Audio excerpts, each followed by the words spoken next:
ඉනගෙනෙන කුමාරියේ කතාවට ආදරය කරන ඔයාලව ගොඩක් ආදරෙන් පිළිගන්නවා දත් මගේ channel එකට.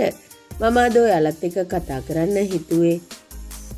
අපි ගොඩක් ආසාවෙන් බලාගෙන හිටපු කතාවේ අවසානය ගැන කතා කරන්න. ඉතින් වීඩියෝ එකට යන්න කලින් මම ඔයාලගෙන් පුංචි ඉල්ලීමක් කරනවා. මගේ channel එක මුලින්ම subscribe කරලා එකතු වෙන්න කියලා. ඒ වගේම like කරන්න, comment කරන්න, තවත් නොදන්න යාළුවෙකුට දැනගන්න ෂෙයා කරන්න කියලා. ඉතින් යාළුවනේ, චාල්ස් හාමුගේ තීරණයත් එක්ක මේ බංගලාවේ සියලු කටයුතු උඩි යටිකුරු වෙනවා. මොකද ජගත් ගැන, දරුවන් ගැන ගොඩක් කල්පනා කරලා බැලුවා චාල්ස්. මොකද චාල්ස්ගේ තීරණේ හින්දා ඒ දරුවන්ගේ ජීවිත විනාශ වෙන්න ඉඩ තිබුණා කියලා ඇත්තටම එයාට පසුතැවෙන්න සිද්ධ වෙනවා. ඉතින් තවත් එකක් තමයි බොරුව රජ වෙනවනේ. ටානියා ඒ වගේම හෙක්ටර් ජයග්‍රහණය කරොතින් මේ බංගලාවේ ඉන්න අනිත් අයට යන්නේ නමන් නැති වේවි. ඒක ගැන ඒ විදියට තේරුම් කරලා දුන්නේ ඇත්තටම ෂෙරින් හැම වෙලාවෙම ඒගොල්ලන්ගේ ඇත්ත නැත්ත පැහැදිලි කරන්න උත්සාහ කරා. නමුත් මේ වෙනකම්ම චාල්ස් තේරුම් ගත්තේ නැහැ. නමුත් අවසාන මොහොතේදී නයෝමිගෙන් හෙලි කරගත්ත ඇත්ත නිසා චාල්ස් හැමදේම එලි කර ගන්නවා. ඒ වගේම මේ තාක් වෙනකන් හැමෝම කියපු දේවල් හොයන්න පටන් ගන්නවා. ඉතින් ඒකෙන් දැනගන්න ලැබුණා ඇත්තටම මේ දෙන්න ගොඩක්ම වැරදි කරලා තියෙනවා කියලා බංගලාවට සත්සරණිය පැහැරගෙන තියෙනවා. ඒ වගේම රොනාලියටත් ප්‍රශ්න ඇති කරලා තියෙනවා.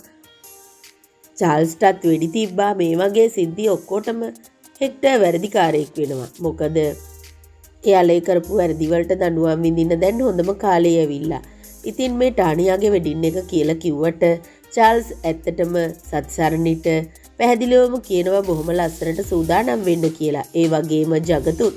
ඉතින් අවසානයේදී ජගත්ගේ මනමාලිය වෙන්නේ සත්සරණි. ඒ වගේම දරුවන් බොහොම ආදරෙන් ඒක පිළිගන්නවා. මොකද එයාලා ආසාවෙන් හිටියේ ඒ දේ සිද්ධ වෙනවනම්. ඉතින් ටානියාට යන්නේන මන් නැති වෙනවා. ඒ වගේම ඒ උත්සව අවස්ථාවේදීම තමයි ඇවිල්ලා පොලිසියෙන් හෙක්ටර්ව අරගෙන යන්නේ. ඉතින් ටානියාට වෙඩින් එකට සූදානම් වෙන්නට මත්තෙන්ම මේ ප්‍රශ්න ඔක්කොටම මුහුණ දෙන්න සිද්ධ වෙනවා. ඉතින් එයාලගේ හැඬුම් මැද්දේ අනිවාර්යෙන්ම සත්සරණි ජගත්ගේ අතිනත ගන්නවා. ඉතින් මේ කතාවේ බොහොම ලස්සන අවසානයක් අපිට බලන්න පුළුවන්.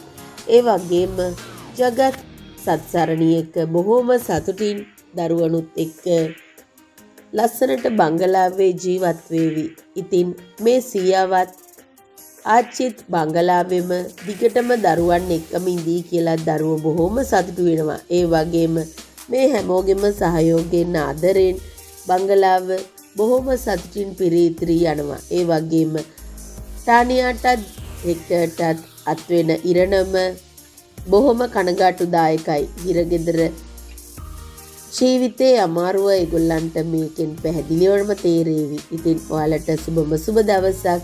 මං ගිහින් එන්නම්.